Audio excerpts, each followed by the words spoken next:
Nosso intuito aqui é revisar os conteúdos básicos que precisamos saber para que possamos realizar, para que possamos desenvolver o nosso simulado. Então, nosso primeiro tema é a citologia, tá? A citologia é a área da biologia responsável pelo estudo das células.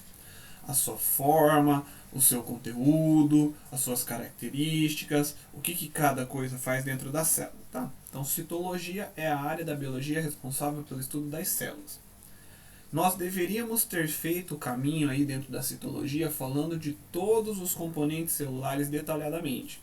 A composição, a função, a estrutura e toda a parte molecular, toda a parte citológica desses componentes da célula, tanto de células procarióticas, quanto de células eucarióticas animais e de células eucarióticas vegetais. Vamos só deixar um ponto bem claro antes de eu começar aqui. Célula procariótica é aquela célula que não apresenta membrana nuclear, ou seja, ela não vai apresentar essa estrutura aqui. Deixa eu mudar minha canetinha aqui. Ela não vai apresentar essa estrutura aqui, ó, que é a membrana nuclear, essa estrutura que envolve o material genético. Célula procariótica é característica de bactérias, tá? Bactérias e arqueas são os dois grupos de organismos viventes que apresentam células procarióticas, ou seja, que não tem membrana nuclear, portanto o material genético ele vai estar disperso em todo o citoplasma da célula. Além de não ter a membrana nuclear, células procarióticas também não têm nenhuma organela membranosa, como é o caso do retículo endoplasmático granuloso, o complexo golgiense, o retículo endoplasmático liso, mitocôndrias, ou seja, qualquer outra organela que seja revestida por membranas não está presente em células procarióticas. De um modo simplificado, a única organela que células procarióticas terão além aí do material genético é a membrana plasmática, que é característica para todas, citoplasma, os ribossomos, tá? E aí algumas organelas que podem ser específicas da célula procariótica. Mas eu não vou entrar em detalhes sobre células procarióticas. O que eu quero comentar com vocês, e que é o objetivo para a gente rever para o nosso simulado, é a estrutura de uma célula eucariótica, e como essa daqui em especial é uma célula eucariótica animal. Como que eu sei que isso daqui é uma célula eucariótica animal? Por que eu sei disso? Por que não é uma célula eucariótica vegetal? Primeira coisa, não tem cloroplastos. Não está sendo nenhuma das organelas que está sendo indicadas por esses números aqui são cloroplastos, tá? Segundo, tem essa organela aqui, que são os centríolos. Centríolos são estruturas exclusivas de células vegetais, células animais, desculpem. E ainda temos essa outra estrutura aqui que está com o número 12, que são os lisossomos. Lisossomos também só são encontrados em células animais, tá? Então eu vou fazer um apanhado geral sobre uma célula animal, para nós detalharmos a função e as características de cada uma das organelas que compõem essa célula, tá?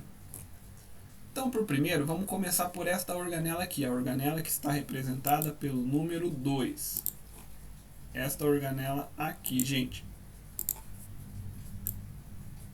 Então, a número 2.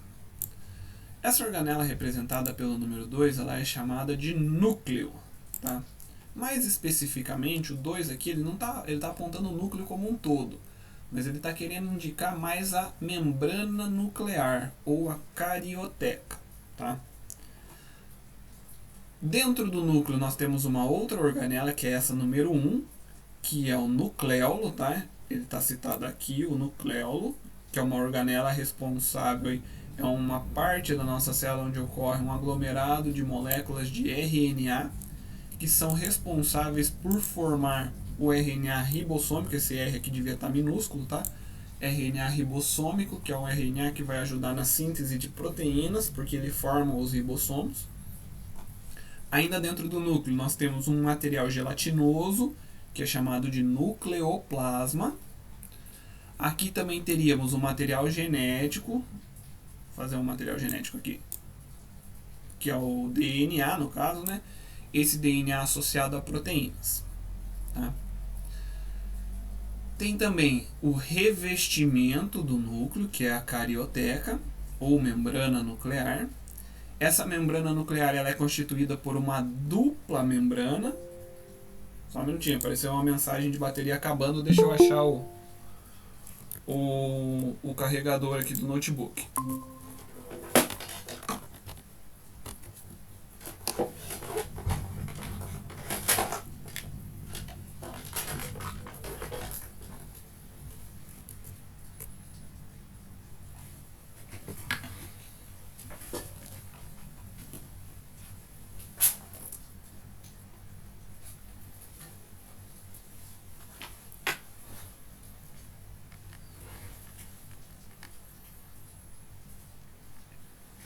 Pronto, agora não corremos o risco de ficar sem bateria.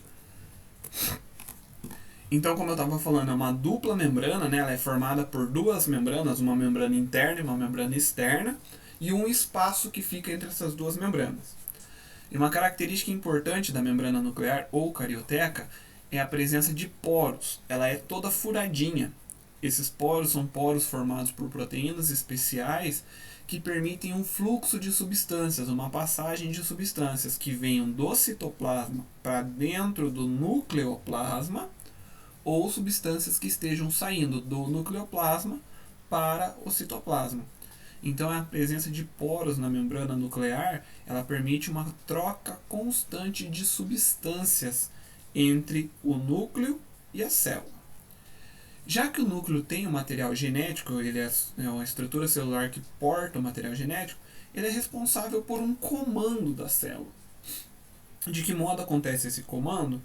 O DNA, o material genético, ele guarda as informações de como as proteínas devem ser produzidas. Porque proteína ela é formada por uma sequência de aminoácidos. Imagina como se ela fosse um quebra-cabeça onde cada pecinha é o aminoácido. O DNA é o material genético que tem a solução para esse quebra-cabeça. Como as proteínas devem ser montadas. Tá? E como nossa célula ela funciona à base de proteínas, as proteínas são quem comandam todo o funcionamento celular, o núcleo armazena o material genético que guarda a informação de como as proteínas serão feitas e, consequentemente, faz com que ele também indiretamente seja responsável por todo o controle da nossa célula. Vou pintar um monte de bolinha vermelha aqui para representar os poros que tem na membrana nuclear que permitem essa troca constante entre o núcleo e o citoplasma. Tá?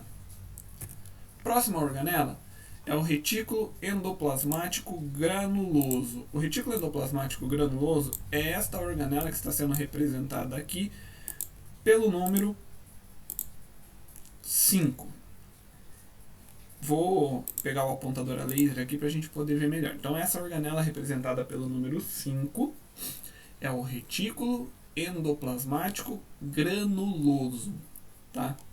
Vocês podem encontrar ainda com outros nomes, chamado de retículo endoplasmático granular, ou ainda como retículo endoplasmático rugoso. Tá? Retículo endoplasmático granular, retículo endoplasmático granuloso ou retículo endoplasmático rugoso. É toda essa organela aqui, ó, que está revestindo o núcleo, que está para o lado de fora do núcleo. Na verdade, o retículo endoplasmático granuloso ele é uma série de cisternas e de vesículas formadas por dobras da membrana. Então ela também é uma organela membranosa que possuem esses pontinhos coloridos aqui grudados na sua superfície. Esses pontinhos aqui eles representam os ribossomos. Então ela é uma série de membranas dobradas uma sobre a outra, formando várias cisternas, vários canais dentro delas, que tem muitos ribossomos aderidos à sua superfície. Nesse sentido, qual seria a função atribuída ao retículo endoplasmático granuloso, gente? Se tem ribossomo, gente, é a estrutura que vai ler as informações do material genético e transformar essas informações, ou seja, e usar essas informações para montar as proteínas. Então o material genético ele tem a instrução de como é feita, mas é o ribossomo que faz a proteína, porque ele lê a instrução do material genético e com essa instrução ele sabe qual é a sequência correta de aminoácidos que ele tem que montar a proteína para ela realizar uma função específica. Sendo assim, o retículo endoplasmático granuloso, como ele tem muitos ribossomos aderidos à sua superfície, ele é a organela celular responsável por fazer a síntese, a produção de proteínas. E, consequentemente, como ele é formado por uma série de vesículas, uma série de canais, ele também é responsável por, além de produzir essas proteínas, eles também realizam o transporte delas no interior celular e mandam essas proteínas quando elas precisam ser exportadas, ou seja, quando elas precisem ser lançadas para fora da célula. Então o retículo endoplasmático granuloso produz e exporta as proteínas celulares, tá? Ele, na verdade, ele não vai mandar elas para fora, mas ele manda para outra organela que vai ser a responsável por fazer o envio dessas proteínas para fora da célula. Beleza? Aqui, como número 6, nós temos o complexo golgiense, ou também chamado de aparelho golgiense, tá? Esse daqui, assim como o retículo endoplasmático, também é um conjunto de cisternas. Só que percebam que essas vesículas, essas cisternas do retículo endoplasmático rugoso aqui, do retículo endoplasmático granuloso, elas são todas comunicadas umas com as outras, tem comunicação umas com as outras. Enquanto as cisternas aqui do aparelho de Golgi, elas não têm comunicação. Tá? O que esse complexo de Golgi ele é responsável por fazer? Ele é a estrutura responsável pelo empacotamento, endereçamento e pela secreção de vesículas da célula. Qualquer substância que precise ser mandada para fora da célula, ela vai passar pelo complexo golgiense. Aqui dentro essa substância ela vai ser armazenada dentro de uma vesícula e através de sinais químicos o complexo golgiense indica para onde essa substância ela deve ser enviada. Se ela tem que ir para o meio extracelular, se ela tem que ir para o sangue, se ela tem que ir para qualquer outra região do nosso organismo.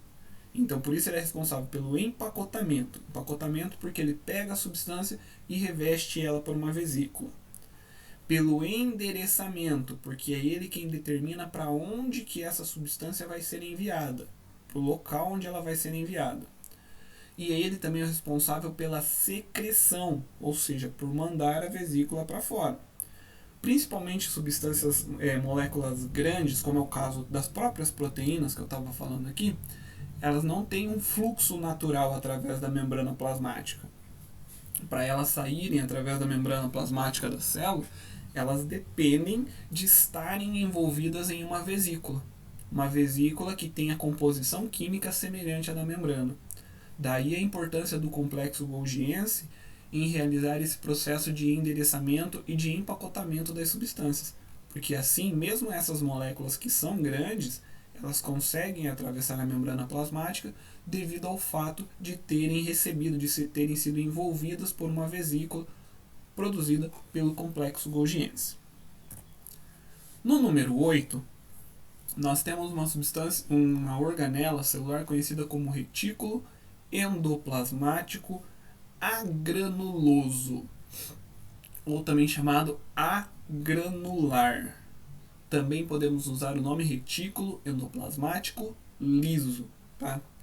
Por que esse nome agranuloso ou agranular ou liso? Compara esse retículo endoplasmático aqui com esse outro aqui. Qual é a diferença principal entre os dois? Se a gente olhar na superfície externa aqui, ó, desse retículo endoplasmático, do agranular, não existem ribossomos aderidos à superfície. Não tem ribossomos grudados na superfície celular aqui que permitam, que realizem a produção de proteínas. Enquanto no retículo endoplasmático granuloso tem muitos ribossomos aderidos à sua superfície. Tá? Essa estrutura aqui, O retículo endoplasmático, de um modo geral, gente, juntando o agranuloso e o granular, eles fazem uma comunicação direta entre o núcleo e a membrana plasmática, tá, gente? Então eles formam uma rede de canais contínuos que se estendem da membrana nuclear até a membrana celular, até a membrana plasmática da célula. Como eu falei para vocês, o retículo endoplasmático agranuloso, ele não possui ribossomos aderidos à sua superfície. Isso significa que ele não está associado à síntese de proteínas, mas ele faz outros tipos de sínteses. Por exemplo, ele faz a síntese de lipídios, síntese de substâncias químicas presentes ao grupo dos lipídios, que participarão, por exemplo, da composição da membrana das células, seja a membrana do núcleo, a membrana das organelas aqui, do retículo ou do complexo, ou da mitocôndria, ou até mesmo a membrana plasmática. Ela é feita de lipídios, conhecidos como fosfolipídios. É dentro do retículo endoplasmático agranuloso que esses fosfolipídios eles são produzidos. Também podem ocorrer produção de lipídios que participarão da síntese de hormônios, como por exemplo hormônios esteroides. Hormônios esteroides que têm como base da sua constituição lipídios também são produzidos, também são gerados dentro do retículo endoplasmático agranuloso da célula. Essa estrutura ainda é responsável pela desintoxicação celular. Ou seja, quando a gente tem alguma substância dentro da célula que é conhecida, que é reconhecida ou identificada como potencialmente danosa, como potencialmente tóxica, essa substância é enviada para dentro do retículo endoplasmático granuloso, onde ela será destruída, onde ela será transformada em moléculas menos tóxicas para o nosso organismo. Vamos pegar um bom exemplo da atuação do retículo endoplasmático quando a gente toma bebida alcoólica. O álcool ele é identificado pelo nosso corpo como uma substância tóxica. Então ele precisa ser metabolizado, ou seja, ele precisa ser transformado em substâncias menos tóxicas do que ele próprio, tá? Por isso o nosso fígado, as células do fígado, os hepatócitos, eles têm um retículo endoplasmático agranular bastante desenvolvido. Nas células dos hepatócitos, essa organela ela é uma organela bastante desenvolvida, ela ocupa um grande volume da célula. Porque é nos hepatócitos que o álcool vai ser metabolizado. Ou seja, é no retículo agranular, retículo endoplasmático agranular dos hepatócitos, que o álcool vai ser destruído e transformado em substâncias menos tóxicas para o nosso organismo. Certo? Continuando aqui nossa visão geral da célula, a próxima organela que a gente precisa estudar é essa que está representada aqui então pelo número 9. Aqui no número 9 nós temos as mitocôndrias. Parece essa pantufa aqui dentro da célula. Na verdade ela só está cortada aqui, tá, gente? Ela seria mais parecida com um pãozinho, digamos assim. Ela só está sendo cortada aqui, metade dela para a gente observar o interior, e aqui foi tirada toda a parte de cima dela para a gente ver toda a extensão do que tem dentro da mitocôndria. Assim como a membrana plasmática e assim como o núcleo, a mitocôndria ela é revestida por uma dupla membrana de fosfolipídios. Então ela vai apresentar uma membrana interna e uma membrana externa. A membrana interna ela sofre várias dobras, por isso que forma esse monte de voltinhas aqui, parecendo alguma coisa que escorreu aqui dentro. Mas isso daqui são as dobras da membrana interna da mitocôndria. E a membrana externa ela é uma membrana contínua. Tá? Uma característica importante da mitocôndria é que ela apresenta DNA próprio. Como assim DNA próprio? Tá, gente? Ela é a única organela da célula que tem DNA além do núcleo. E o DNA que existe dentro da mitocôndria ele é diferente do DNA nuclear. Por que o DNA de dentro da mitocôndria é um DNA diferente do DNA nuclear, gente? Porque o DNA presente dentro da mitocôndria, ele só guarda as informações de como devem ser feitas as proteínas que vão atuar dos processos que a mitocôndria realiza.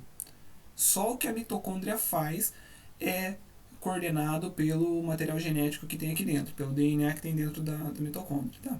Então o DNA aqui dentro ele contém a informação de como produzir proteínas que vão participar da respiração celular aeróbia. De nenhum outro processo. As proteínas que tem ali dentro elas não vão realizar nenhuma outra função a não ser participar da respiração celular. Tá? Enquanto as que tem dentro do núcleo participam de todos os processos metabólicos. A informação contida dentro do núcleo geram proteínas que vão participar de todos os processos metabólicos da célula, de um modo geral. Tá? A mitocôndria, então, gente, ela é a organela das células responsáveis por realizar a respiração celular aeróbia. Ou seja, a síntese de moléculas de ATP, moléculas energéticas, utilizando o oxigênio, tá? Consumindo oxigênio durante o processo. Por isso o nome é respiração celular aeróbia, porque precisa de oxigênio para que ela possa acontecer. Sem oxigênio não tem a respiração celular aeróbia. E por último, a última organela que a gente vai trabalhar aqui, que é importante nós conhecermos para a nossa avaliação, são os centríolos.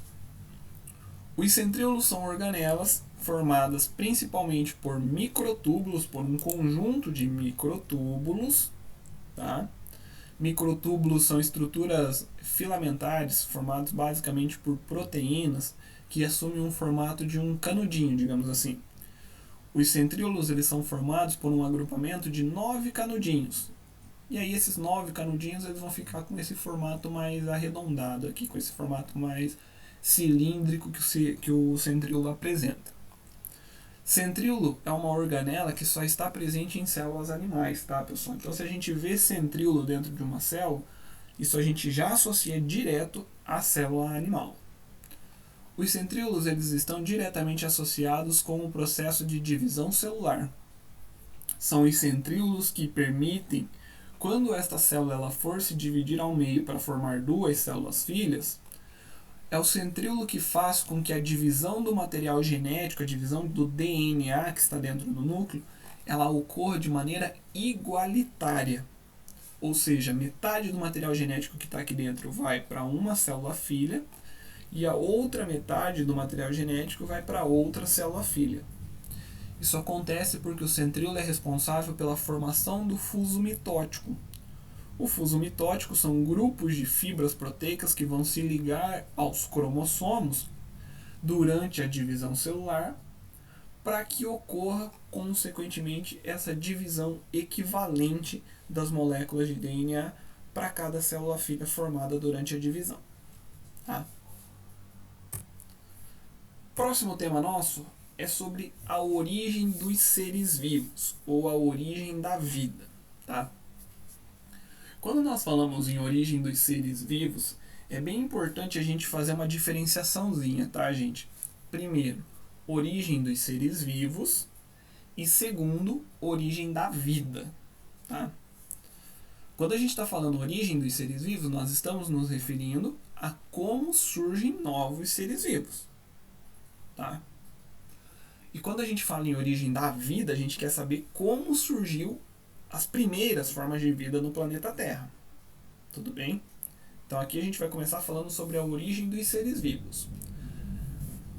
Durante muito tempo, aí praticamente desde que o ser humano se entende por gente até o comecinho do século XVIII, uma corrente não era científica, né, mas era a que havia mais aceitação popular da época, ficou conhecida como a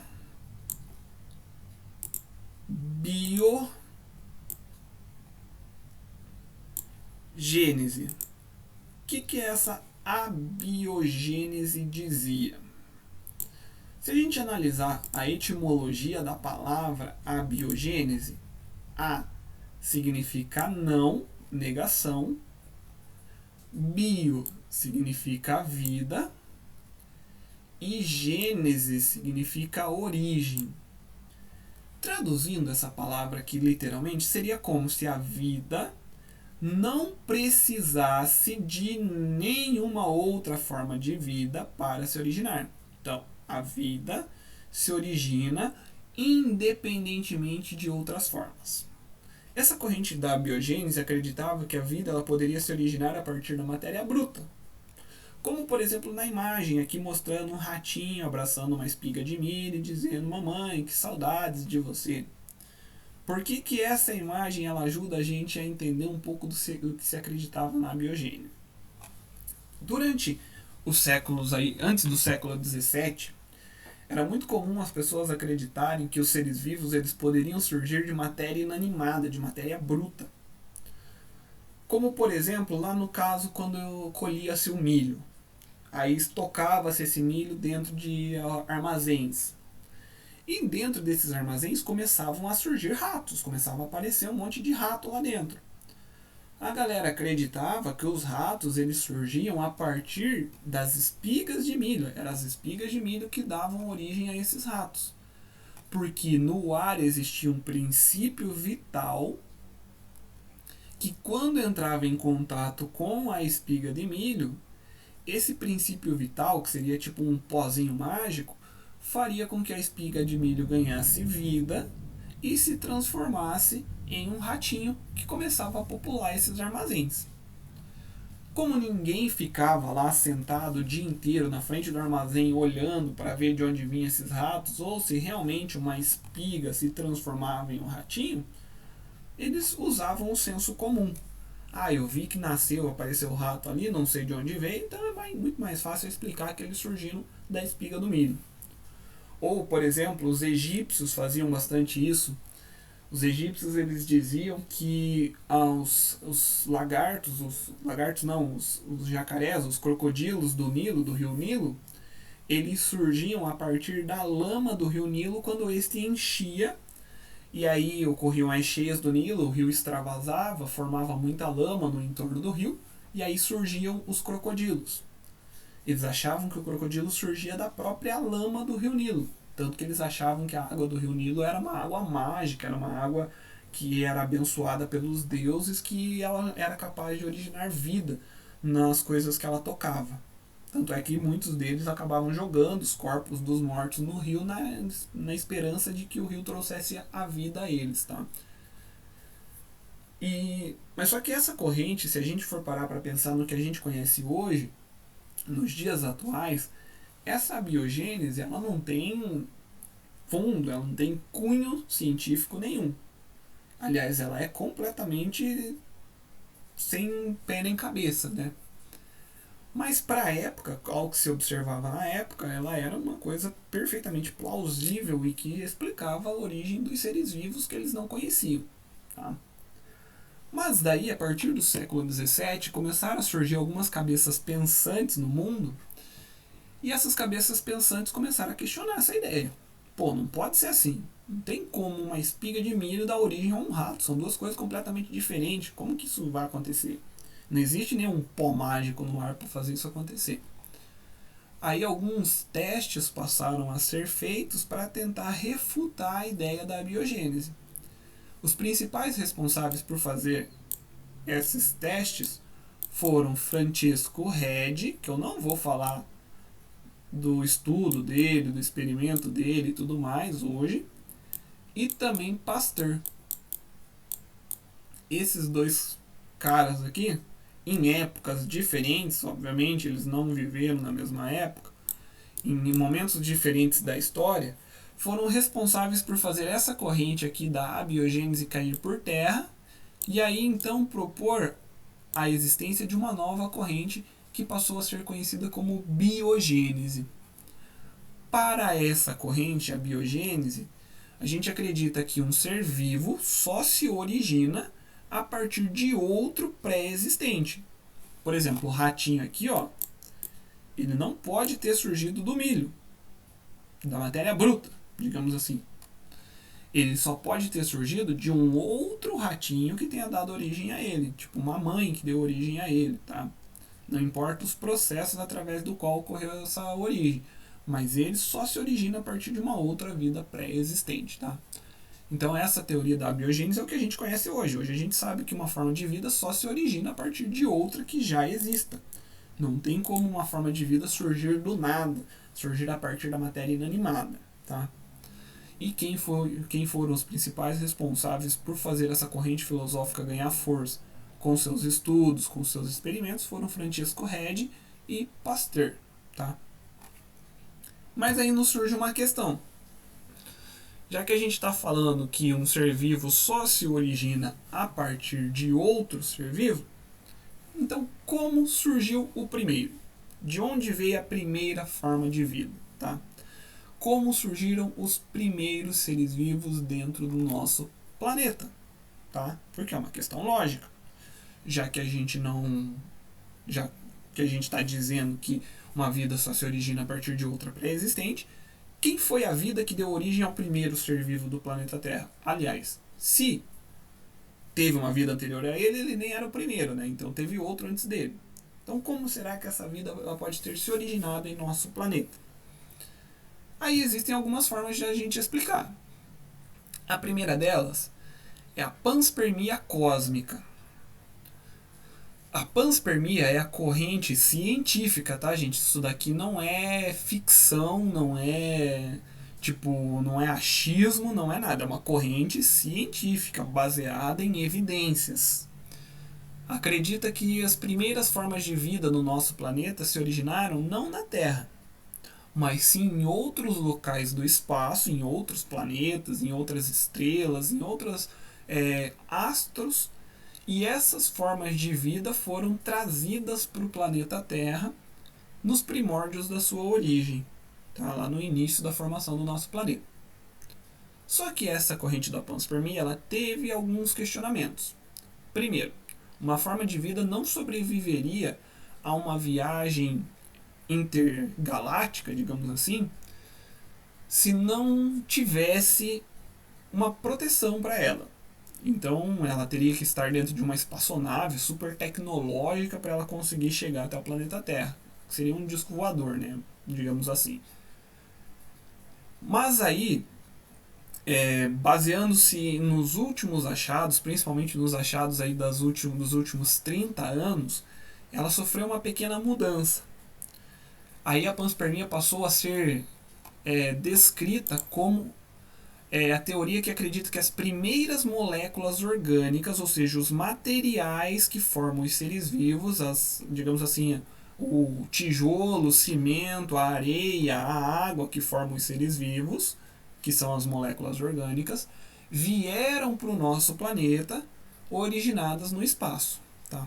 Então elas se formaram no espaço e vieram trazidas no nosso planeta, presas em asteroides, em cometas, em outros corpos celestes que se chocavam com o nosso planeta durante o início da sua formação.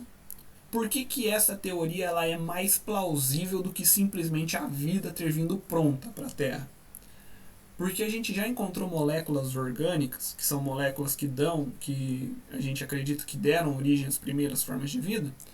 Já foi encontrado moléculas orgânicas em asteroides, já foram encontradas moléculas orgânicas em cometas, já foram encontradas moléculas orgânicas em luas, principalmente luas de Júpiter, tá? Então existem moléculas orgânicas espalhadas por todo o universo. Então pode sim muito bem algumas dessas moléculas terem sido trazidas ao nosso planeta e aqui elas encontraram condições propícias para se juntar e dar origem ao primeiro ser vivo. Porque um ser vivo nada mais isso é fato, ele nada mais é do que um aglomerado de diversas moléculas orgânicas, tá? Só que essa teoria aqui, gente, ela não explica como surgiu o primeiro ser vivo. Ela só transfere a responsabilidade, ela só transfere a pergunta. Ela passa a origem da vida, ela tira do planeta Terra, passa para o espaço, mas não explica como ocorreu essa formação, não explica como se formaram essas moléculas orgânicas lá no espaço. Tá? Uma outra corrente científica é a teoria da evolução química, que foi proposta por Oparin e Haldane. Oparin e Haldane diziam que a atmosfera primitiva da Terra ela era muito diferente da atual. E os gases que compunham essa atmosfera também eram diferentes dos gases que tem hoje. E eles acreditavam que as primeiras moléculas orgânicas elas tenham se originado a partir desses gases que estavam no planeta Terra, e esses gases, juntando-se de acordo com as condições que a Terra primitiva fornecia, deram origem às moléculas orgânicas. Essas moléculas orgânicas caíram nos mares que haviam se formado no nosso planeta, e dentro dos mares elas encontraram um ambiente propício para que elas pudessem se organizar, para que elas pudessem se juntar, e à medida que elas se organizavam, iam formando cada vez estruturas mais complexas, até que tenham surgido os primeiros seres vivos, que muito provavelmente apresentavam uma constituição química e uma estrutura bastante simplificada, tá? Mas então os primeiros seres vivos se originaram dentro do próprio planeta, lá no início da sua formação, a partir de condições bem específicas presentes na nossa atmosfera, que permitiram com que certos gases se unissem para dar origem às primeiras moléculas orgânicas, que ainda não eram seres vivos. Essas moléculas orgânicas caíram nos mares. Dentro dos mares, elas começaram a se juntar e dar origem a estruturas mais complexas, ainda não eram seres vivos. E essas estruturas mais complexas adquiriram capacidade de reprodução, capacidade de nutrição e de manter o seu ambiente externo, que é o que a gente chama de... me fugiu a palavra, é auto alguma coisa, me fugiu a palavra, eu já lembro para falar para vocês. Mas manter o ambiente interno dessa substância, a parte interna dela, estável, diferente do que acontece no meio. Tá? E a partir daí a gente acredita que então tenha surgido a primeira forma de vida, a partir de que tenham surgido essas capacidades de reprodução, de nutrição e de manter o ambiente interno estável. Tá? Mas falando agora na origem do primeiro ser vivo, surgem alguns questionamentos. Como era esse primeiro ser vivo? De onde ele tirava os nutrientes que ele utilizava para sobreviver? Como ele conseguia sobreviver lá no planeta Terra, no início da sua formação, já que era um ambiente completamente agressivo, um ambiente onde as condições que ele apresentava eram muito inóspitas, digamos assim. Aí aqui surgem duas hipóteses para explicar como esse primeiro ser vivo era, que é a hipótese autotrófica e a hipótese heterotrófica. A primeira hipótese acreditava que os primeiros organismos eram capazes de produzir suas próprias substâncias orgânicas a partir de outras inorgânicas. Ou seja, eles pegavam substâncias que estavam presentes no ambiente, substâncias inorgânicas, e por processos metabólicos naturais, eles eram capazes de produzir as suas próprias substâncias orgânicas, que eles utilizariam durante a sua alimentação, durante o seu crescimento, durante a sua reprodução, enfim, que eles utilizariam para tudo que eles precisassem. Essa hipótese autotrófica, no início, ela dizia que os primeiros seres vivos eles teriam que ser organismos fotossintetizantes, que utilizassem a energia vinda da luz para transformar essas substâncias inorgânicas em substâncias orgânicas. Só que aí surgiu um questionamento a essa hipótese. Porque um organismo fotossintetizante ele apresenta uma alta complexidade. Para a gente pensar que a primeira forma de vida surgida no nosso planeta tenha sido um organismo tão complexo quanto são os organismos fotossintetizantes atuais, não dá pra gente pensar. É igual você imaginar quando você está criando alguma coisa.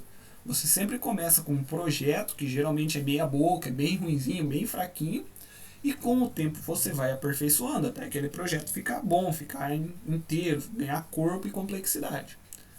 Da mesma forma, o primeiro ser vivo não poderia ser fotossintetizante devido à alta complexidade que esses organismos têm. Aí então mudou-se, depois que se conheceu a existência da quimiossíntese, que também é uma forma de produção de substâncias orgânicas a partir de inorgânicas, só que não utilizando mais a luz solar, utilizando outra fonte de energia, é que então essa hipótese autotrófica voltou a ganhar força. Porque os organismos quimiosintetizantes, eles são simples. Eles têm simplicidade, que é o que se desejava que o primeiro organismo tivesse. Tá?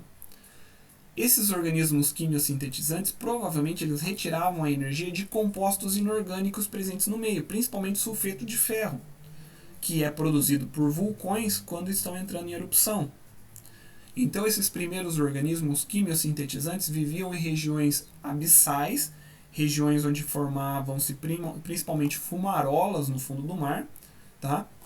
E nessas fumarolas eles utilizavam um espaço ficado entre essas fumarolas para transformar a energia presente nos compostos inorgânicos, principalmente no sulfeto de ferro, em energia para que elas pudessem realizar as transformações autotróficas, as transformações de substâncias inorgânicas em orgânicas. Tá? Então, como que essa corrente acredita que tenha sido o passo a passo da transformação dos seres vivos? Primeiro surgiram os organismos quimiosintetizantes, depois os heterotróficos fermentadores, que usavam as substâncias orgânicas já prontas para produzir energia. Aí esses fermentadores começaram a produzir grandes quantidades de gás carbônico, e esse gás carbônico induziu o surgimento dos primeiros organismos fotossintetizantes, os primeiros organismos capazes de realizar esse processo, agora usando a maior fonte de energia que tem no nosso planeta, que é a luz do Sol. E a partir do surgimento dos fotossintetizantes, como eles produziam oxigênio, geravam oxigênio enquanto realizavam a fotossíntese, surgiram os organismos aeróbios, aqueles que realizariam respiração aeróbia como fonte primária de produção de energia. Fonte de respiração aeróbia, volto a lembrar vocês, que é aquela que depende de oxigênio. Então, o último organismo a surgir no ambiente terrestre foram aqueles que usavam oxigênio. Já a hipótese heterotrófica, ela parte do princípio da complexidade. Um organismo quimiosintetizante ou fotossintetizante é muito mais complexo do que um que seja heterotrófico. Então, eles dizem que não pode ter sido um organismo autotrófico devido a essa alta complexidade, já que os heterotróficos são bem mais simples. Então a hipótese heterotrófica acredita que o primeiro organismo do nosso ambiente era um organismo que retirava energia de moléculas orgânicas que já estavam no meio, que já estavam presentes no meio ambiente. Eles se alimentavam dessas moléculas.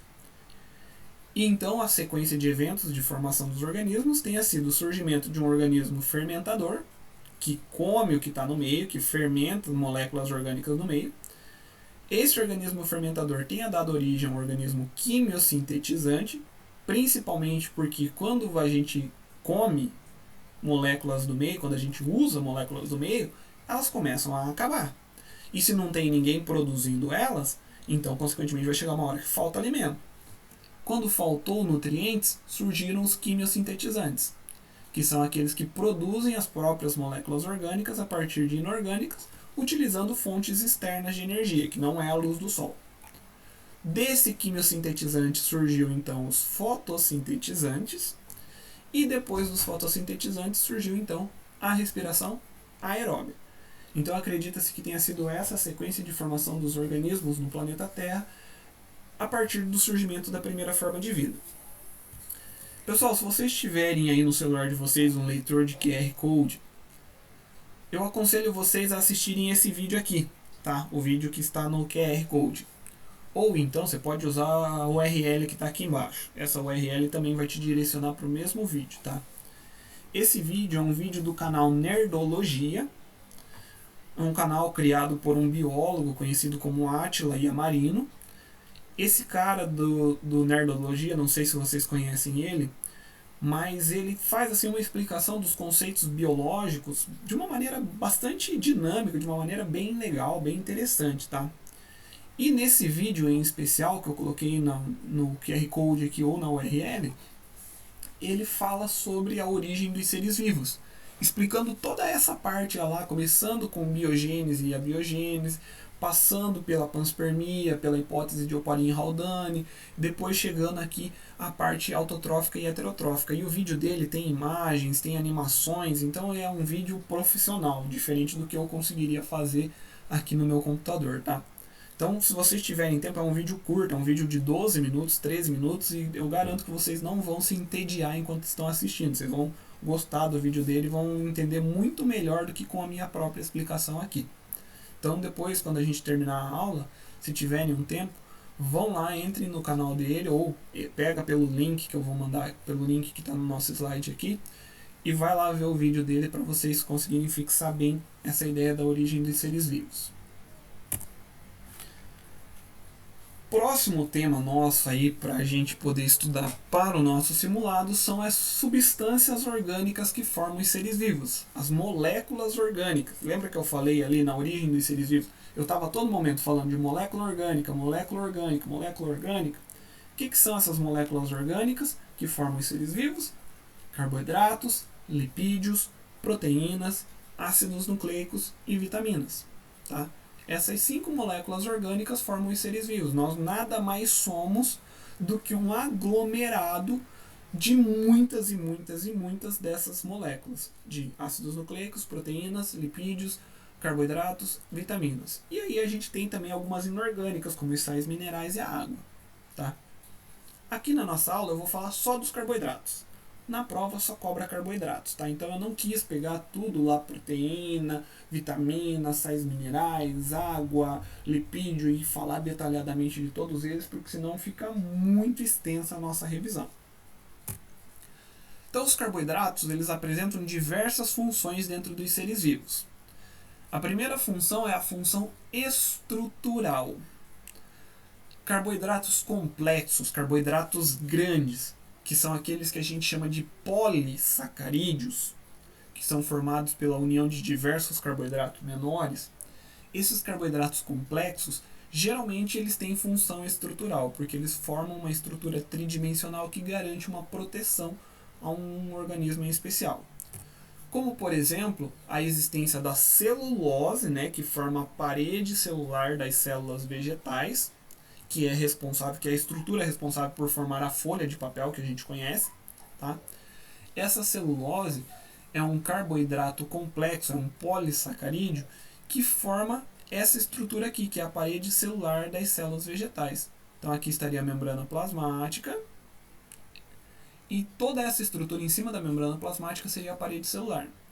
Observem aqui, cada grupamento desse daqui, ó, em azulzinho, são microfibrilas de celulose, são fibras de celulose. Microfibrila porque é uma fibra bem pequenininha. Fibras de celulose. Tem aqui também essas verdinhas que são a helicelulose associada a glicanas. E essa roxinha são as pectinas que dão adesão, que unem as fibras de celulose. Mas isso forma uma rede na parte externa da célula vegetal, que dá uma proteção para essa célula, uma proteção muito maior do que a célula animal tem. Tá? Um outro carboidrato de função estrutural é a quitina. A quitina é um carboidrato polissacarídeo também, polissacarídeo porque ele é formado pela união de vários açúcares mais simples, vários carboidratos mais simples, que forma o exoesqueleto dos insetos. Essa casquinha que os insetos soltam quando eles estão crescendo é o esqueleto deles, chamado de exoesqueleto. Esse exoesqueleto ele é feito de um carboidrato chamado de quitina, portanto também tem função estrutural. O novo grilinho que está saindo aqui, o novo gafanhoto que está saindo aqui, ele vai produzir depois mais uma camada aqui de quitina que vai envolver ele e vai ficar revestindo o corpo dele, como se fosse uma pele, mas na verdade não é uma pele, é um exoesqueleto, porque ele dá sustentação para o corpo. Tá? Segundo grupo de carboidratos são os carboidratos de reserva. Também, novamente, aqui entram os carboidratos complexos, os carboidratos conhecidos como polissacarídeos, que são formados pela união de vários carboidratos mais simples. Como carboidratos de reserva nos organismos, a gente tem o amido, que é o carboidrato principal, forma de reserva energética das plantas. Quando as plantas fazem fotossíntese, elas produzem um carboidrato simples, que é a glicose. Para elas armazenarem essa glicose, elas começam a juntar várias moléculas de glicose e formam o amido. E esse amido vai ficar estocado em algumas partes da planta, como por exemplo no caule, aqui no caso da batata, como na raiz, no caso da mandioca, pode ficar na semente, como no caso do milho, ele pode ficar armazenado em várias partes do vegetal, geralmente na raiz ou no caule, tá? Quando a gente come algum alimento que tem aquela coloração mais amarelada ou mais esbranquiçada, como por exemplo o arroz, o milho, a batata, a mandioca, isso é característica de que tem reserva de amido naquela estrutura, tá? E amido é um carboidrato de reserva energética das plantas, tá? Por isso que se a gente come, por exemplo, muito pão, que é feito de trigo, e trigo tem amido, a gente engorda, porque a gente está ingerindo uma grande quantidade de carboidrato, amido no caso. Esse amido é transformado em carboidrato simples, ele é hidrolisado em carboidrato simples dentro do nosso corpo e pode ser usado para a produção de energia. E toda vez que a gente ingere uma quantidade energética maior do que aquela que a gente consome, o excesso de energia é transformado em gordura e faz a gente engordar. Nos animais, por sua vez, que é o nosso caso, a principal reserva energética é o glicogênio, que também é um polissacarídeo, também é um carboidrato complexo. Esse glicogênio ele é produzido sob a ação do hormônio glucagon. Esse hormônio é produzido pelo nosso pâncreas, liberado na nossa corrente sanguínea, quando a gente tem grandes quantidades... Aliás, desculpem, pelo glucagon não. Eu volto a fita aí. Esse glicogênio ele é produzido pela ação do hormônio insulina, tá? Quando a gente tem altos níveis de glicose no nosso sangue, principalmente depois de uma alimentação rica em carboidratos, nosso pâncreas secreta insulina. Essa insulina ela vai induzir com que o fígado faça a transformação de glicose em glicogênio. Aí essa glicose que é transformada em glicogênio sai do nosso sangue e vai ser armazenada no nosso fígado, fica guardada lá dentro do fígado. Aí quando a gente precisar de energia de novo e a gente não tivesse alimentado, a gente vai em um período de jejum, aí sim entra a ação do glucagon, produzido também pelo pâncreas, que vai fazer o efeito oposto. Ao invés de transformar a glicose em glicogênio, o glucagon quebra o glicogênio e transforma ele em glicose. Promove a hidrólise do glicogênio, transformando ele em glicose e devolvendo essa glicose para o sangue para que a gente volte a ter níveis normais de glicose no sangue e continuar produzindo energia mesmo durante o período de jejum do nosso organismo. E o último exemplo de carboidratos são os carboidratos com funções energéticas, tá? Carboidratos com função energética geralmente são os carboidratos simples, como a glicose, a frutose ou a galactose. São os 6 carboidratos mais simples que existem, tá? Mais simples não, mas aqueles que são usados como fonte energética e que são simples. Esses carboidratos eles são conhecidos como monossacarídeos, porque eles são açúcares simples, eles são formados por uma única molécula, tá? Olha aqui a glicose, ela é formada por uma única estrutura. Tá? Mais especificamente, a glicose, a frutose e a galactose são chamadas de hexoses, porque elas são formadas por 6 átomos de carbono. Tá? Aqui tem um, aqui tem um, aqui tem um, aqui tem um, aqui tem um e aqui tem mais um, então dá 6 átomos de carbono. Aqui, gente, a gente aprendeu lá nas nossas aulas de química orgânica que cada risquinho desse representaria um carbono, tá? Então, mas não vai ser um carbono porque senão dá mais de 6. E a glicose só tem 6 carbonos, tá? Então, 1, 2, 3, 4, 5, 6. Esses risquinhos representam hidroxilas, OH, tá? Então, aqui um OH, aqui um OH, aqui um OH, aqui um OH também, tá? Esses carboidratos simples, eles são utilizados pelo nosso corpo durante a respiração celular. Nessa respiração celular, esses carboidratos eles são quebrados, eles são transformados para que nosso organismo gere energia, gere ATP para o seu funcionamento. Só que os carboidratos complexos, como é o caso aqui da sacarose, que é um disacarídeo, ou do glicogênio, do amido, que são também polissacarídeos, eles podem ser usados, ou da celulose e da actina também, eles podem ser usados para a produção de energia, desde que eles passem por esse processo químico que está sendo mostrado aqui, que é a hidrólise, a quebra na presença de moléculas de água.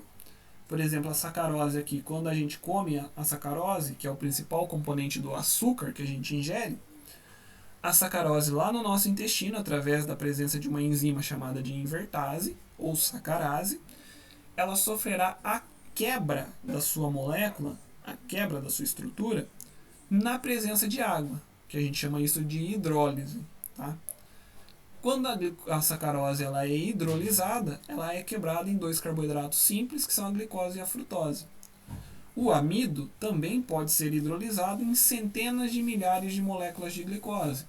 O glicogênio também pode ser hidrolisado em centenas de milhares de moléculas de glicose. E aí sim, essas substâncias podem servir como fonte energética para o nosso organismo. Penúltimo tema nosso é a classificação biológica. Tá?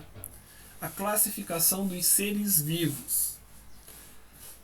Vocês também já devem ter visto lá no primeiro ano de vocês, ou foi no segundo, não lembro direito, que existe um sistema de classificação dos seres vivos, onde nós utilizamos grupos hierárquicos para que em cada grupo a gente faça uma classificação dos seres vivos de acordo com as características que eles apresentam. Esse sistema de classificação foi proposto lá por Linneu no século XVIII, e desde então ele vem sendo aperfeiçoado com as novas descobertas da área da genética, da ecologia, da evolução, da genética molecular, enfim, de todas as áreas da biologia tem contribuído um pouco para aperfeiçoar esse sistema de classificação biológica. Mas de um modo geral, ele é composto atualmente pelos grupos, pelos grupos taxonômicos que a gente chama de domínio, reino, filo, classe, ordem, família, gênero e espécie. E esses grupos, eles são hierárquicos. Como assim? A espécie, ela fará parte sempre de um gênero. Vários gêneros poderão fazer parte de uma mesma família. Várias famílias fazem parte de uma mesma ordem. Várias ordens fazem parte de uma mesma classe.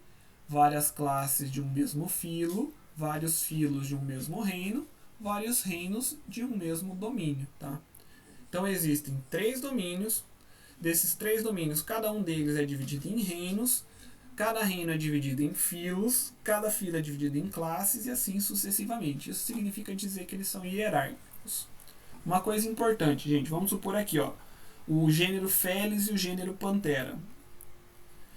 O gênero Felis e o gênero Panthera, gente, deixa eu mudar aqui que está errado ali também. Isso daqui não foi erro meu, é erro da imagem. Aqui não é um F, aqui é um P. Tá? O gênero Felis e o gênero Panthera, gente, eles fazem parte da mesma família, que é a família Felidae. Como eles fazem parte da mesma família, obrigatoriamente eles têm que ser da mesma ordem, da mesma classe, do mesmo filo, do mesmo reino e do mesmo domínio. Tá? Como eles são da mesma família, que é a família Felidae, eles têm que ser obrigatoriamente de toda essa classificação aqui tem que ser igual para eles. Já a família Felidae e a família Canidae são famílias diferentes. Elas poderiam fazer parte de ordens diferentes também. Só que não poderiam fazer parte de classes, filo, reinos ou domínios diferentes, tá? Porque esses grupos, como eu falei para vocês, eles são hierárquicos. A partir do momento que ocorreu a divisão da classe mamália aqui na ordem carnívora, a ordem proboscide, artiodáctila e assim por diante, as ordens, elas obrigatoriamente farão parte de uma mesma classe, tá? E ainda associada a essa classificação biológica, nós temos a nomenclatura das espécies. Como que a gente escreve o nome científico das espécies? Primeiro de tudo, por que as espécies têm nomes científicos? O nome científico, gente, ele é universal. Se o urso branco, por exemplo, lá, o urso polar, ele é conhecido como Ursus arctos. Aqui no Brasil, o nome científico dele é esse aqui no Brasil. Lá nos Estados Unidos, lá no Japão, lá na China, lá na Índia, lá na Austrália, lá em Marte, em qualquer lugar, em Marte não, né? Mas aqui no planeta Terra, em qualquer canto, Esse nome Ursus arctos vai ser usado para se referir à espécie do urso polar. Tá? Ele não muda, ele não tem variância nesse nome. E ele é escrito da mesma forma, ele é falado da mesma forma, ele não tem mudança nenhuma, independentemente do idioma que seja utilizado. Por isso a importância de uma nomenclatura científica para as espécies. Diferente do que se a gente for falar de urso polar, a palavra urso polar ela é diferente variando de idioma. Aí. Às vezes, até mesmo dentro de uma mesma língua, tem variação regional na forma como se refere a uma espécie. Vamos pegar aí, por exemplo, o caso de... sei lá, vamos pensar numa planta, por exemplo, planta de mandioca, que é conhecida como mandioca, é conhecida como mandioca brava, é conhecida como macaxeira, é conhecida como aipim. É um ser vivo. Então ele tem um nome científico, que é a Manihot esculenta, o nome científico da mandioca. Esse nome ele é comum em qualquer parte do mundo, ele é o mesmo, Manihot esculenta. Agora, no Brasil, o nome mandioca, se eu pegar em cada região do Brasil, mandioca é chamada de um jeito diferente. Tá? Então a nomenclatura científica ela foi criada para padronizar o nome das espécies. Como que é escrita essa nomenclatura científica? Ela é sempre uma nomenclatura binomial. Ou seja, o nome científico das espécies ele vem sempre escrito de duas palavras. A primeira palavra ela se refere ao gênero. O gênero ao qual a espécie faz parte. Por exemplo, aqui ó, o Ursus arctos, que é o urso polar, faz parte do gênero Ursus. Então, o primeiro nome da espécie é sempre o nome do gênero que ela faz parte. O segundo nome aqui da espécie, o arctos aqui no caso, é o epíteto específico. Ele é um substantivo. Portanto, ele define alguma característica da espécie que a gente está falando. Ou então ela pode ser dada aqui uma palavra em referência a um local onde ela foi descoberta, ou em referência a quem fez essa descoberta, enfim, ela pode variar bastante aqui essa segunda palavra, porque ela é um substantivo. Tá? Mas ela não se refere necessariamente à espécie do ser vivo, porque a espécie é o nome todo. O conjunto do gênero mais o epíteto específico, a gente tem o nome da espécie. Muita gente já viu isso, inclusive professor de biologia falando que esse nome aqui se refere à espécie. Não é, gente, porque espécie só tem um nome, que é Ursus arctos. Essa palavra arctos ela pode ser usada para outras espécies também. Que no caso dessas outras espécies, o gênero não vai ser igual, o gênero vai ser diferente. Pode ser igual ao epíteto específico, mas o gênero não. Tá? Então o nome da espécie é o nome todo, o conjunto inteiro do nome. Quando a gente escreve o nome científico de uma espécie, nós devemos seguir algumas regras.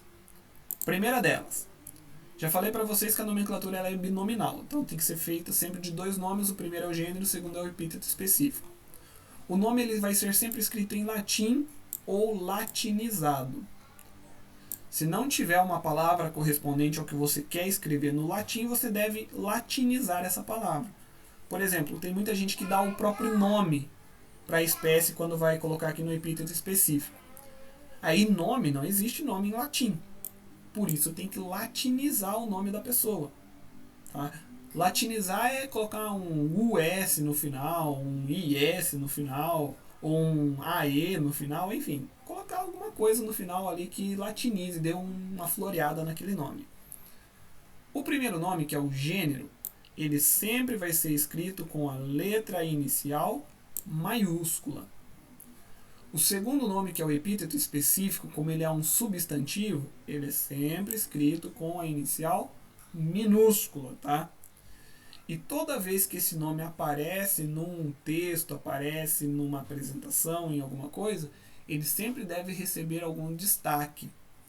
Estar escrito com uma letra diferente das demais, estar em negrito, estar sublinhado ou estar em itálico, tá? Para que ele possa mostrar que aquele nome está se referindo a um nome científico que vem aí de uma outra língua, que é o latim. E por que a escolha do latim como um padrão para a escrita do nome científico das espécies? Latim, gente, é uma língua morta, que não é mais falada. Se não é mais falada, não sofre mais alterações. Não se fala latim mais em nenhum lugar do mundo, a não ser no Vaticano, e mesmo assim lá no Vaticano não é a língua oficial, porque lá é o italiano a língua oficial. Tá? Então o latim não vai sofrer mais mudanças, nem na sua forma de escrever, nem na sua forma de falar, e nem em qualquer outra variação dessa língua. Tá? E para a gente terminar, agora concluindo nossa aula de hoje, o último tema é histologia do tecido epitelial, que a gente não estudou. Esse bimestre nós estudamos a histologia do tecido do tecido muscular e do tecido nervoso. Mas, para a gente poder fazer o simulado, precisamos conhecer a histologia do tecido epitelial. Tá? Então, o tecido epitelial, quais são as características desse tecido? Primeiro, células justapostas. O que significa dizer que as células do tecido epitelial são justapostas? Quer dizer que elas ficam bem grudadas, bem unidas uma na outra. Não tem espaço, muito espaço entre essas células. Elas são como se fossem os tijolos de uma parede, tá? Eles ficam bem juntinhos, bem unidos, não permitindo a existência de nenhum espaço entre elas. O tecido epitelial também apresenta pouca ou nenhuma matriz extracelular. Como as células elas estão bem próximas, bem unidas umas às outras, consequentemente não sobra espaço para que exista alguma substância entre as células. Então, como não tem espaço entre as células, não tem como existir uma matriz. Quando ela existe em pequena quantidade, em quantidades bem reduzidas. Outra característica do tecido epitelial, ele é um tecido avascular. Não tem passagem de vasos sanguíneos pelo tecido epitelial. Diferente do que acontece com o tecido conjuntivo, com o tecido muscular e com o tecido nervoso, não tem passagem de vasos sanguíneos por dentro de tecido epitelial. Tá? Então, mas são células vivas, as células que compõem o tecido epitelial. Como que essas células elas vão se manter vivas? A nutrição dessas células, a nutrição, a oxigenação, ou seja, a passagem de todas as substâncias necessárias à manutenção do metabolismo das células do tecido epitelial, ela é feita por um tecido conjuntivo que fica logo na sequência do tecido epitelial. Esse tecido conjuntivo, ele é chamado de lâmina basal. É ele quem faz a transmissão, a passagem dos nutrientes, do oxigênio e de tudo mais que for necessário para a sobrevivência das células do tecido epitelial.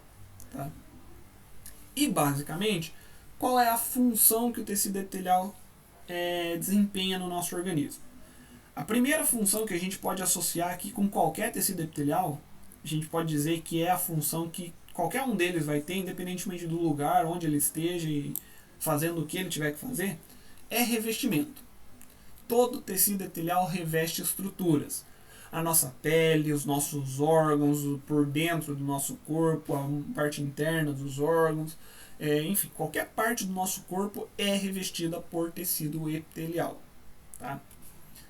Aí, em alguns casos, além da função de revestimento, ele pode assumir outras funções, como, por exemplo, a absorção de substâncias, como é o caso do tecido epitelial que reveste o nosso intestino, como é o caso do tecido epitelial que reveste os nossos pulmões, internamente, tá? Pela parte de dentro, não pela parte externa. Como é o tecido epitelial que reveste, por exemplo, os nossos túbulos renais, entre outros exemplos aí. Também tem a função de secreção, de eliminação de substâncias. Podemos citar aqui o tecido que reveste o nosso estômago, tem função de secreção. O tecido que reveste o nosso pâncreas tem função de secreção. O tecido que reveste o nosso fígado tem função de secreção. Até mesmo a nossa pele também nós temos tecido epitelial nela com função de secreção, que são as nossas glândulas. Tá? E ainda pode ter função sensorial, porque no tecido epitelial é onde estão as células associadas, células com capacidade de identificação de estímulos ambientais, seja toque, seja som, seja luz e etc. Todas essas células estão associadas a um tecido epitelial. Tá? Aí aqui ao lado, nós temos a classificação dos tecidos epiteliais de acordo com a sua morfologia, de acordo com a sua estrutura. Tá? Então a gente classifica os tecidos epiteliais começando pelo primeiro, epitélio, pseudoestratificado prismático. Estratificado, gente, vem de camadas. Pseudo, falso. Então é o tecido epitelial que tem uma camada de células apenas. Ele é formado por uma única camada de células, mas que parecem ser várias. Então é uma falsa estratificação. Uma única camada, mas que parecem apresentar várias camadas. E prismático, porque as células elas assumem um formato de um prisma, um formato retangular. Tá? Esse tecido epitelial... Opa, deixa eu apagar essa parte azul aqui.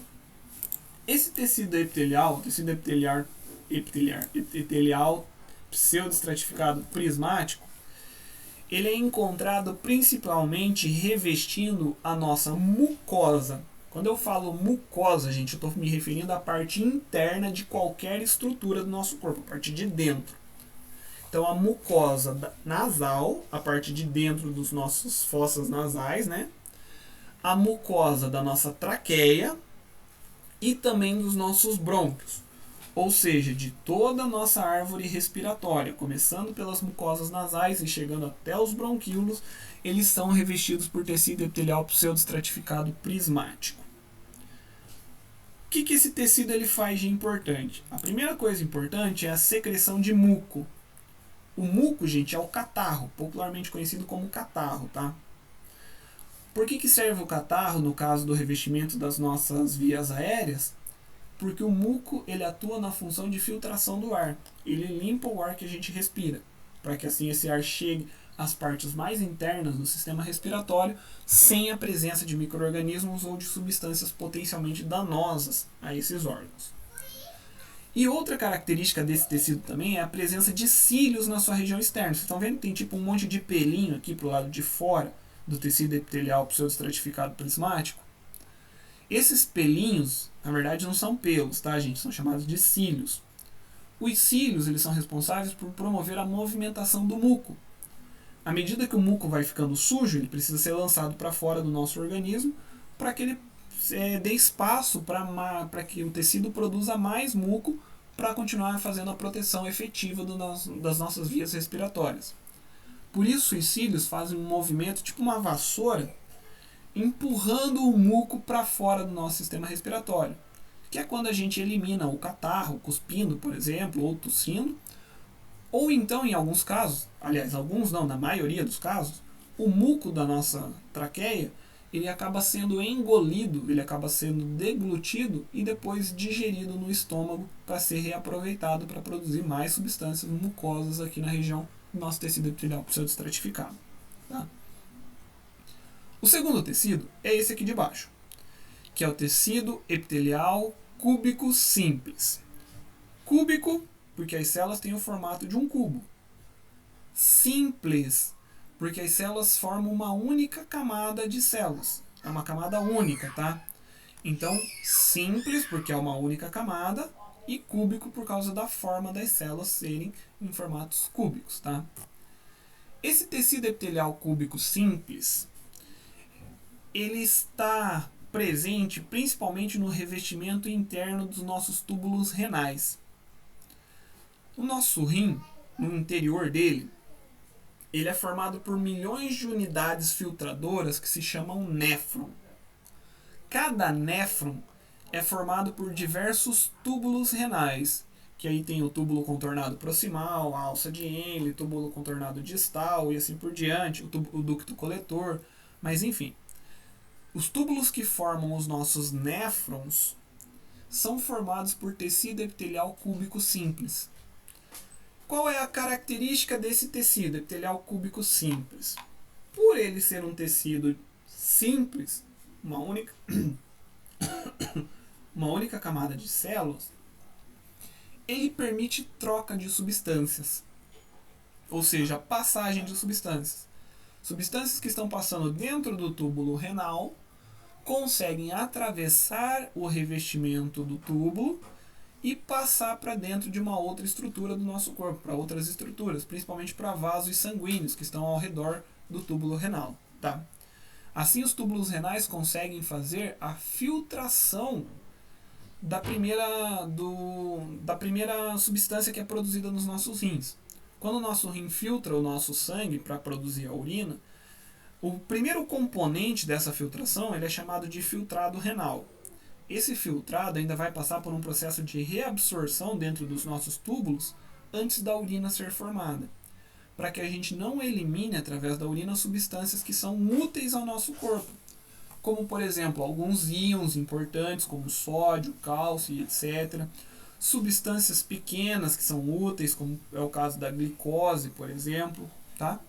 Então essas substâncias que são úteis ao nosso corpo, a gente reabsorve elas da urina. Da urina não, do filtrado, né? A urina já é depois que foi reabsorvida essas substâncias.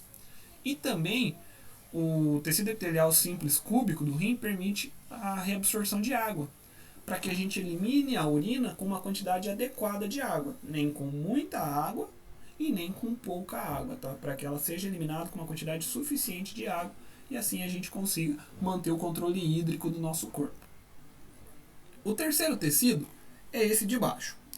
Ele é um epitélio prismático estratificado.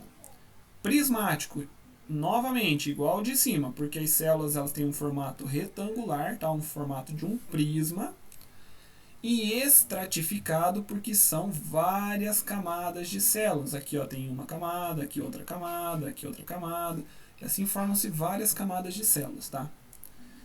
Esse epitélio prismático, ou também pode ser chamado de epitélio colunar estratificado, ele é encontrado revestindo a parte interna da nossa uretra, que é o caninho por onde o xixi vai ser mandado para fora do nosso corpo. A nossa urina ela tem um pH ácido, tá?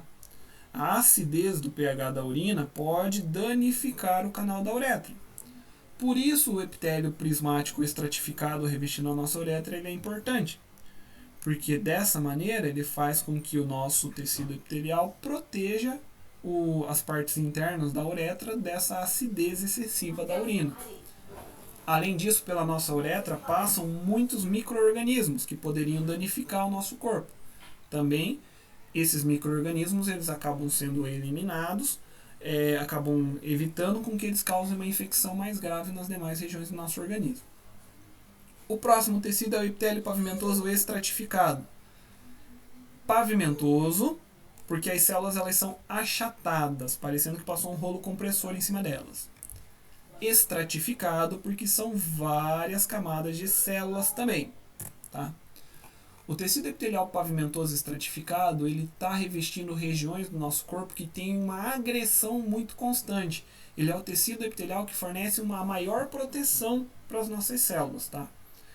Então o tecido epitelial pavimentoso estratificado, por exemplo, ele está revestindo as camadas mais externas da nossa pele, tipo essa parte da pele onde a gente encosta. Isso aqui é tecido epitelial pavimentoso estratificado. Ou revestindo a parte interna do nosso tubo digestório, dos primeiros órgãos do nosso tubo digestório, que é o caso do esôfago, por exemplo, que é esse caninho aqui antes de chegar até o estômago. Esse é o esôfago. O esôfago ele precisa dessa proteção porque o alimento que a gente come ele não está bem moído, ele não está em partes muito pequenas. Então ele pode danificar o esôfago. Por isso o epitélio pavimentoso dá uma certa proteção para o nosso esôfago. E na nossa pele, obviamente, ele funciona como uma barreira, evitando a entrada de substâncias. Tá? A diferença entre o epitélio pavimentoso do esôfago e da nossa pele é que a pele, para o lado de fora aqui do tecido epitelial, nessa região, ela teria mais uma camada. Só que agora essa próxima camada que teria aqui para o lado de fora da pele, teria aqui sim então para o lado de fora, essa próxima camada que surgiria aqui não seria de tecido. Na pele, essa camada que surge aqui é uma camada de proteína chamada de queratina. A queratina ela impermeabiliza a nossa pele, ela evita a perda de água através da nossa pele. Tá? Então, se tem o tecido epitelial pavimentoso estratificado e logo acima uma camada de queratina, é tecido da pele. Se não tem a camada de queratina, é tecido do esôfago.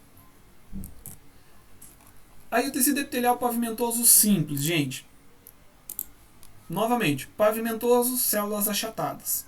Simples, uma única camada de células, não forma um extrato, não forma uma estratificação.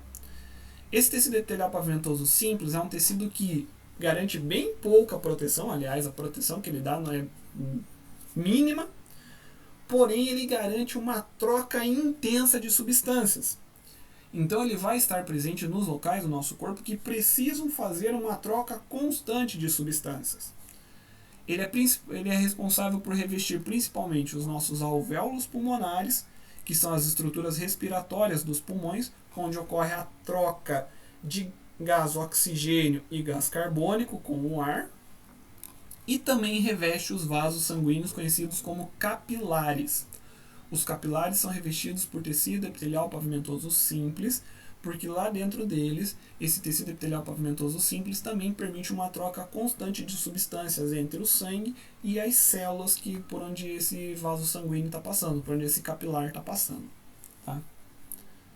Por último, nós temos o epitélio prismático simples.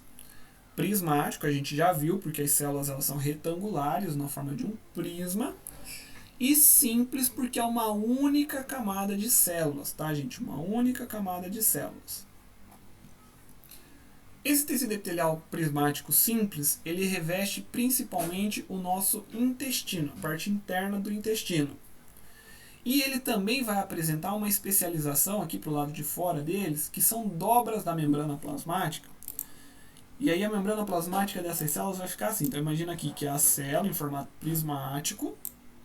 E lá a parte de fora da membrana plasmática, ela não fica retinha igual dos outros tecidos. Ela forma dobras que parecem dedos. Essas dobras semelhantes a dedos que surgem para o lado de fora das células do tecido epitelial prismático simples, elas se chamam microvilosidades. E vai ser tenso escrever isso aqui, vou só colocar M aqui. O nome é microvilosidade, tá aqui o nome da coisinha. Vamos apontar uma setinha aqui em cima. Então, como ela tem microvilosidades, o tecido epitelial prismático simples, ele aumenta a área de contato do tecido com as substâncias que estejam passando por dentro do nosso intestino. Então aqui vai ter substância passando dentro do intestino. Essa substância ela consegue entrar no meio aqui dessas microvilosidades, aumentando grandemente a superfície de contato entre a célula do tecido e as substâncias que estão passando através do intestino. Por isso, esse tecido epitelial prismático simples, ele é um tecido que também permite troca de substâncias. Na verdade, não troca, porque ele não permite a saída. Ele só permite a absorção, a entrada de substâncias. É por isso que o nosso intestino é o órgão que absorve os nutrientes, porque ele é feito de um tecido epitelial que é todo especializado em fazer essa absorção, que é o tecido epitelial prismático simples. Tá?